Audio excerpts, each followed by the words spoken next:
Paz seja convosco. Amém. Boa noite a todos. Vamos nos colocar em pé na presença do Senhor e vamos agradecer a Deus por esta reunião de ministério aqui no mês de junho. Por favor, feche os seus olhos.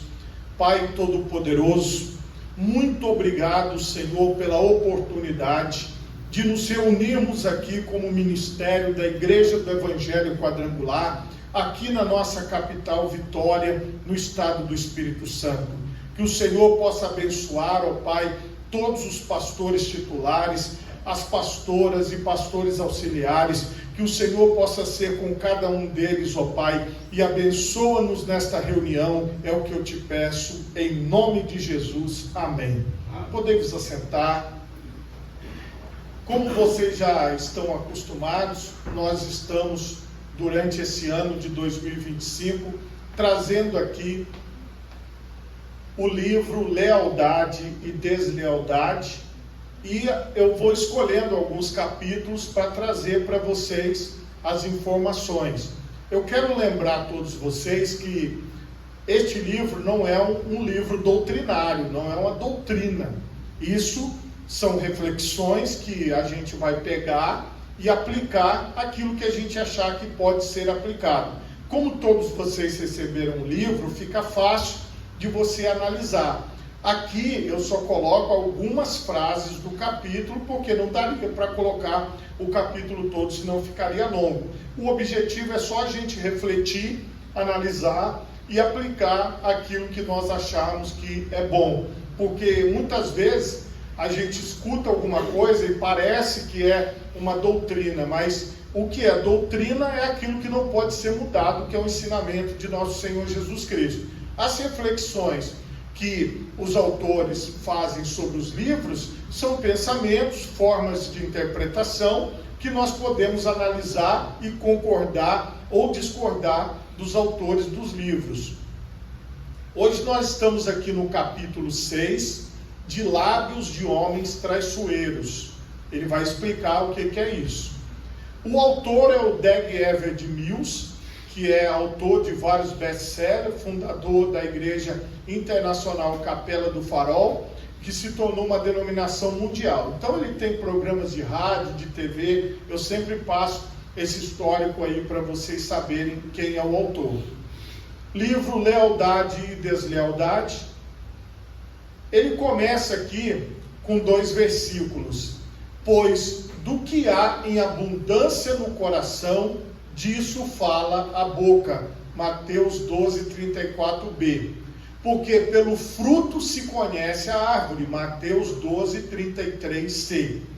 As afirmações lhe dizem muito sobre as personalidades em questão e sobre a condição do coração delas. E é a análise que ele vai fazer de frases que ele ouviu e frases que pastores amigos que ele tem ouviram e que passaram para ele. E talvez você vai se identificar com uma frase dessa ou com outra frase, vai depender de cada um.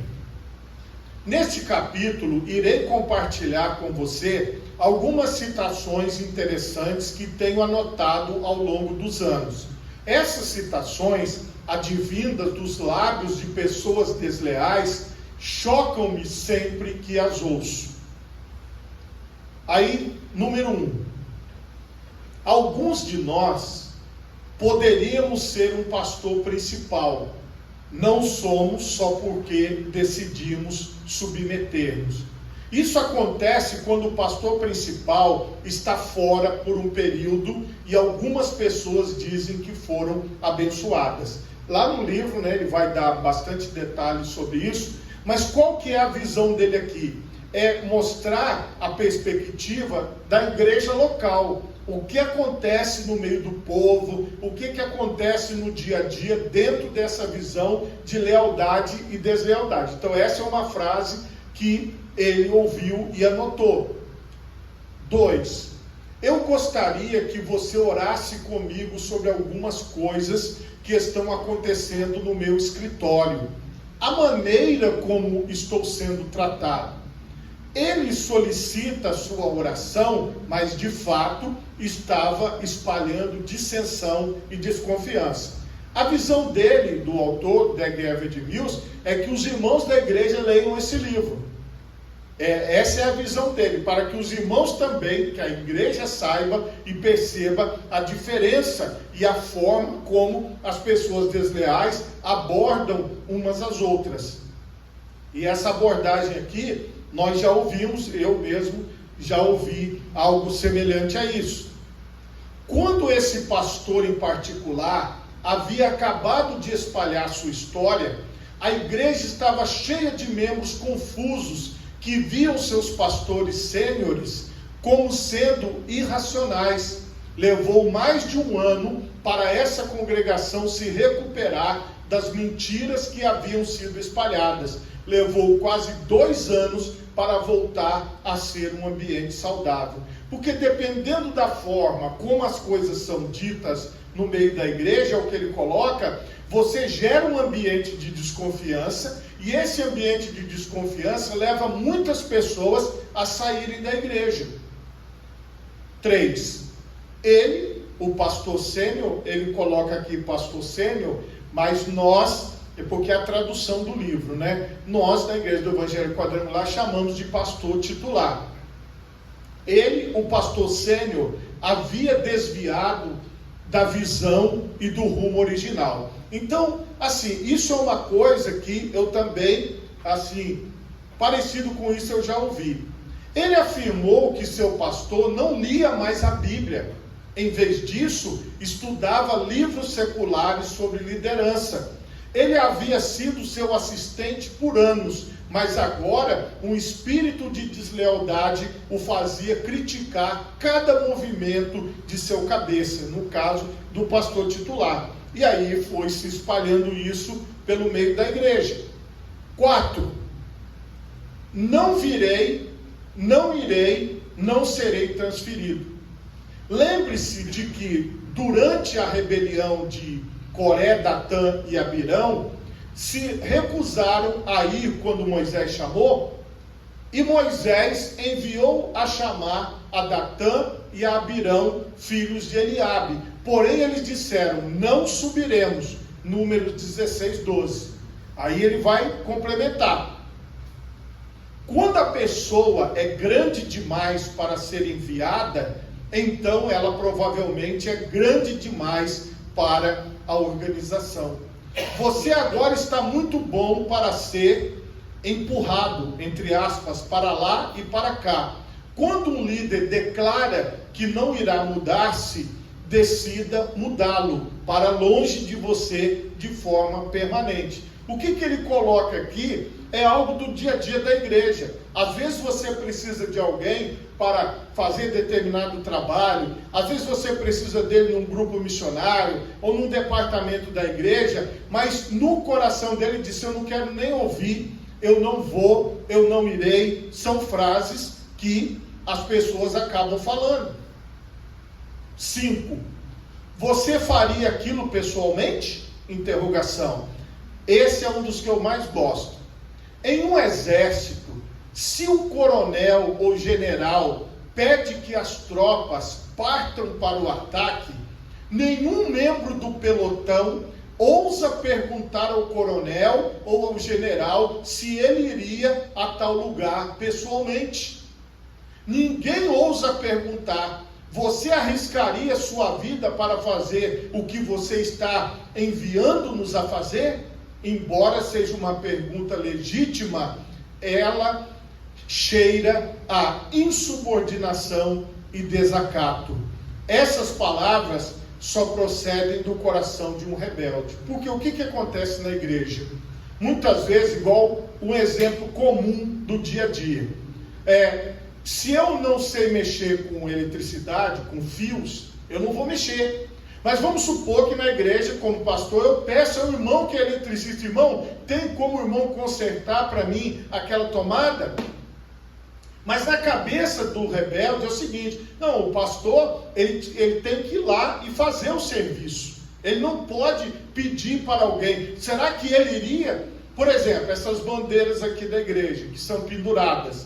Na cabeça do rebelde, quem tem que pendurar essas bandeiras é o pastor. Porque isso, como ele falou, no exército, o soldado que está sendo enviado para a batalha, o sargento, o cabo, eles não vão questionar os seus superiores, dizendo: ah, mas o senhor iria com a gente? Porque muitas vezes, e a gente já ouviu isso algumas vezes, nos ambientes corporativos, as pessoas usam algumas frases que elas não têm muito fundamento. Por exemplo, eles falam que o exemplo arrasta, que a pessoa que dá o exemplo, que vai na frente, é aquela que leva mais pessoas após ela. Só que a gente sabe que na realidade, por exemplo, um médico, ele faz um trabalho, o enfermeiro faz outro trabalho e o técnico de enfermagem faz outro trabalho na cirurgia. Não tem como o médico assumir outros papéis. As pessoas que estão trabalhando com ele sabem que ele está fazendo aquele serviço. Então, o que nós temos que entender é o seguinte, é que às vezes no ambiente da igreja, muitas pessoas querem desmerecer o pastor titular, apontando para ele, dizendo que ele tem que fazer tudo. E na verdade, às vezes, algumas pessoas acabam pegando muitas cargas para si, como se ele pudesse, ou soubesse, ou devesse saber tudo. E na verdade, nós sabemos que não é assim. Mas muitas vezes, no nosso meio, isso que ele falou aqui é a pura realidade. E as pessoas que são desleais, elas falam isso. Por exemplo, olha, você vem, mas o pastor não vem. Agora, não sabe se o pastor está trabalhando, se o pastor está em outra situação, se ele não pôde por algum outro motivo. Simplesmente fala: e aí, olha, cadê o pastor? E é muitas pessoas que acabam usando esse exemplo. Esse, com certeza, é um dos que eu mais já ouvi em toda a minha vida. Porque, no fundo, as pessoas que são desleais, elas plantam isso no coração das outras. E as pessoas vão ficando sentidas, vão ficando assim, amarguradas. Outra pessoa que sofre muito com isso, em muitos lugares, são as esposas dos pastores. As esposas dos pastores passam muito por isso, como se ela tivesse que fazer determinado serviço ou determinada coisa. Ah, porque cadê? Eu duvido se a mulher do pastor faz isso. Ah, se for. E aí as pessoas, para atingir o pastor, às vezes falam da esposa. E assim também falam, no caso da pastora que é titular, do marido. Ah, mas cadê o marido da pastora? Cadê o esposo da pastora? E assim por diante. Então, essas coisas são lábios traiçoeiros, que são pessoas que não entendem o contexto geral, a função do corpo. É só você olhar, igreja, ela é corpo. Então, o corpo, olha, ele tem vários membros. É isso que é a visão. Cada um tem o seu papel dentro do corpo. Mas quando muitas vezes chega nesses ambientes de deslealdade, o pastor titular acaba ficando assim, acuado diante de pessoas que, pela deslealdade, acabam querendo que ele seja uma espécie de um super-homem, aquele que sai raios dos olhos, aquele que conserta tudo, que resolve todos os problemas e que faz todas as coisas. Tanto é que nós, como pastores titulares, recebemos a direção de praticamente 100% dos problemas da igreja. As pessoas olham para nós e falam: olha, pastor, aconteceu tal coisa lá, o cano estourou. Tá, amém. Fazer o quê? Entende? Ah, aconteceu, olha, sabe o que aconteceu? Aconteceu tal coisa. Então, assim, muitas vezes, a solução que acaba sendo jogada para o pastor titular, na maioria das vezes, num ambiente saudável, as pessoas poderiam resolver as coisas, que são coisas que são fáceis de resolver e que não dependeria do pastor. Mas no ambiente de deslealdade, o pastor é mal falado se ele não faz determinadas coisas. E isso aqui é uma coisa muito séria. 6. Muitas pessoas estão dizendo, isso aqui todo mundo já ouviu, até os obreiros, os presbíteros estão dizendo que é sempre assim. Elas percebem sua deslealdade e sua desaprovação para com o cabeça. Uma pessoa desleal tem um ouvido para ouvir coisas negativas que muitos estão dizendo. Observe qualquer um que chega até você com estas frases, estão dizendo, muita gente está dizendo. Isso aqui é praticamente todo dia acontece. Todo dia, isso é uma coisa que acontece todo dia. E nessa questão de todo dia ter alguém falando isso, aí você percebe, tá aqui, fruto dos lábios desleais. 7. Você nem sempre está certo. Lembro-me de quando um pastor me falou que eu não estava sempre certo. Naquele tempo, apenas deixei passar essa afirmação, mas conforme eu pensava nisso, percebia que ninguém está sempre inteiramente certo. Ninguém, exceto Deus, é 100% correto. Esse insurgente, de fato, me enviava outra mensagem. Ele estava dizendo: você está fazendo a sua maneira como de costume, mas você não está certo desta vez. Ele estava dizendo que não me apoiava no que eu fazia. Ele estava informando-me que iria apenas seguir o fluxo, porque eu tinha o poder de veto. Seus olhos flamejavam de ódio à medida que dizia estas palavras: você não está sempre certo. Quer dizer, eu não quero fazer, mas... 8. Você é orgulhoso e difícil de trabalhar em conjunto. Você é teimoso. Quando eu li essa frase, eu falei: esse sou eu. Esse sou eu, olha lá. Orgulhoso e difícil. Porque todo mundo que trabalha com pastor, um dia sabe que vai ouvir essa frase das pessoas. Todos nós que somos pastores sabemos que um dia alguém vai falar isso de nós. Quando uma pessoa está cheia de deslealdade, ela vê a força e a firmeza como teimosia e orgulho. Olha só que interessante. Ela vê a força e a firmeza como teimosia e orgulho. Você só consegue fazer as coisas se você for firme como pastor titular. Senão você não consegue fazer nada. Você vai ter assim, dezenas de pessoas falando: mas isso não vai dar certo. Mas se mexer ali vai estourar lá. Mas se tem um monte de pessoas críticas que não aceitam nada, que não querem ver nada dar certo. E você tem um monte de gente que fala que não vai dar certo. Então, para você poder ter resultado, você tem que ter força e firmeza. E aí eles dizem que é teimosia e orgulho. Por quê? Porque o desleal, ele não quer ver a obra de Deus prosperar. Essa que é a verdade. Se você olhar para seu líder com olhos de amor, você verá que ele é uma grande pessoa. Todavia, se você olhar para ele com olhos de rebeldia, você verá o mal dele nele. 9. Foi dito a um colega meu pastor: pastor, há muito medo nesta igreja, mas quero que você saiba que não tenho medo de você. Essa aí também eu já ouvi. Vocês acreditam nisso? Essa aí eu já ouvi. Pastor, não tenho medo do senhor não. Não.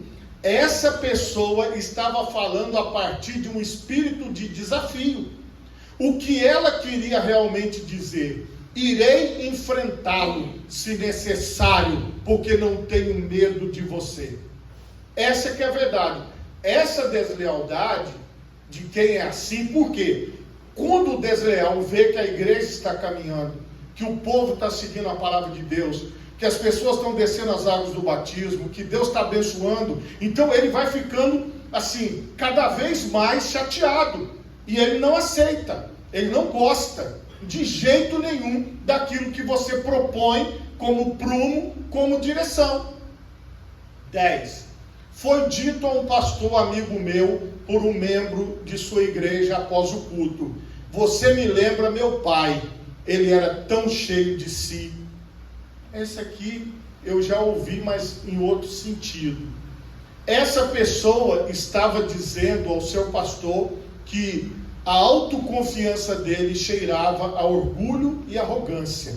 Porque quando você, como eu expliquei, precisa fazer algumas coisas na obra de Deus, você precisa ser firme, como ele coloca.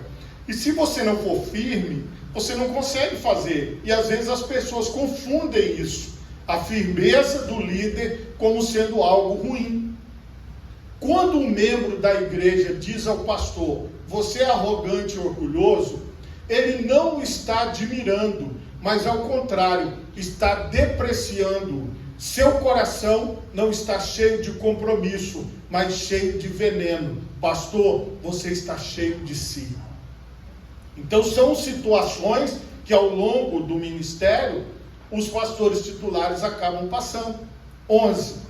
Um pastor assistente disse sobre seu pastor sênior: quando ele está fora, a igreja cresce e muito mais pessoas vêm aos cultos. Isso aí também eu já ouvi. Como se o pastor estivesse atrapalhando o andamento da igreja. Por isso que eu não vou num monte de lugares. Esse é o motivo, porque você atrapalha. Então eu só vou nos cultos que eu dirijo. Porque aí, se tiver que atrapalhar, sou eu mesmo. Porque as pessoas acham isso, que, por exemplo, o pregador, em vez de ele pregar para a igreja, ele prega para o pastor, olhando para a cara do pastor, para ver se o pastor vai sorrir, se ele vai bater palma. Olha, teve uma vez na igreja que os irmãos estavam contando quantos glória a Deus e aleluia eu falava em cada pregação. Então tinha uma irmã que falava assim, ele dá mais aleluia na minha pregação. A outra falou, porque você está por fora, porque o pastor nem glorifica quando você prega. Olha o fundo do poço. Acontece. Quando eu descobri isso, eu falei, meu Deus do céu, como que as pessoas contam? Porque tem às vezes, você glorifica mais, ou você bate mais palma, ou menos. Isso é natural, depende do culto, não é do pregador em si, é o contexto. Então, se a pessoa conta quantos glória a Deus o pastor dá, se ele está ali acompanhando a palavra, dessa vez eu falei, eu tenho que aprender mais, porque essa eu não tinha passado ainda. E você vê que está dentro desse contexto. E aí muitas pessoas dizem assim, não, se o pastor não está na igreja, fica tudo bem entre aspas, né? Porque aí as pessoas vão fazer o que elas querem. E na verdade, ter um pastor é saber que você não vai fazer o que você quer, você vai fazer aquilo que é a vontade de Deus para a sua vida. Então, uma frase que eu já ouvi é a seguinte, quem não tem pastor é lobo, não é ovelha. Porque nós da Igreja do Evangelho Quadrangular, nós temos uma hierarquia. Nós somos pastoreados também. Tem coisas que nós somos chamados a atenção. Olha, você não pode fazer isso, você não pode fazer aquilo. Então, para a gente também que é pastor, nós também nos submetemos à liderança. Mas muitas vezes as pessoas invertem. Em vez de elas agradecerem a Deus, como a maioria dos irmãos agradece, quando o pastor está presente, glória a Deus, porque o pastor está presente. Agora, quando o pastor não está presente, as pessoas que são leais, elas sentem falta, porque é natural a pessoa sentir falta. Agora, quem é desleal fala isso, olha, que bom que ele não veio. 12. Certa vez perguntei a um pastor assistente, como vai o seu pastor sênior? Ele respondeu, não sei onde ele está. Então perguntei, como? Você não o vê regularmente? E ele respondeu, de jeito nenhum. Esse sim senhor, sim senhor, sim senhor, não pode continuar para sempre. Esse pastor assistente, ao dizer essas palavras, estava ridicularizando a bela e ordenada relação que existe entre o cabeça e seu subordinado. Ele estava descrevendo-a como sendo uma relação degradante de escravo e feitor. Nem preciso dizer a você que, pouco tempo depois, esse assistente se tornou um separatista ingrato. 13.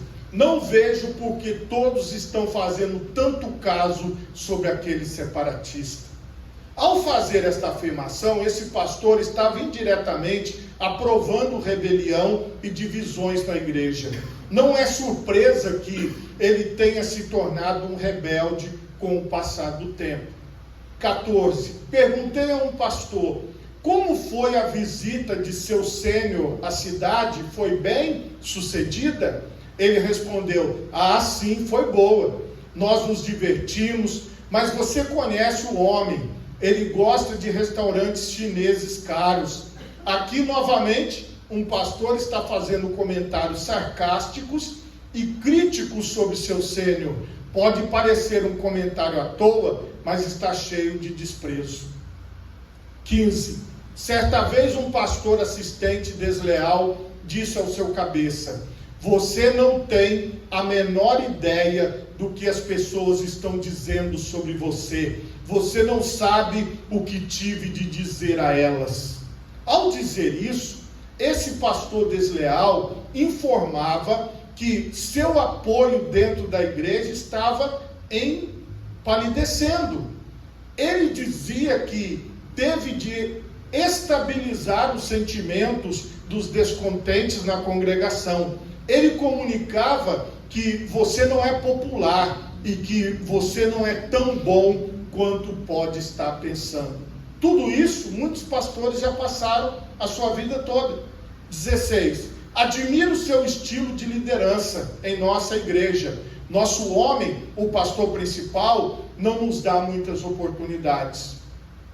Eu também já sou acusado disso. Isso aqui, ó.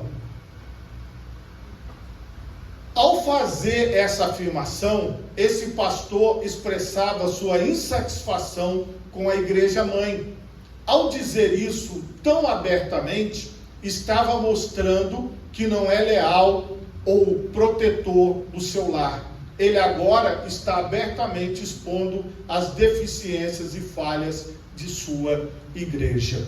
Como falei a vocês e falo sempre, esse aqui são apenas algumas reflexões do livro Lealdade e Deslealdade. Não é uma doutrina, nós ouvimos isso, alguma coisa faz sentido para nós, outras não, porque ele é de uma cultura diferente da nossa, mas que nós possamos refletir e transmitir para a igreja aquilo que é de melhor, para que a igreja possa ser uma igreja leal, fiel, que glorifica e exalta o nome do Senhor e apoia o trabalho que é feito na igreja local. Por favor, feche os seus olhos, coloque as duas mãos na altura do seu coração e oremos. Pai Todo-Poderoso,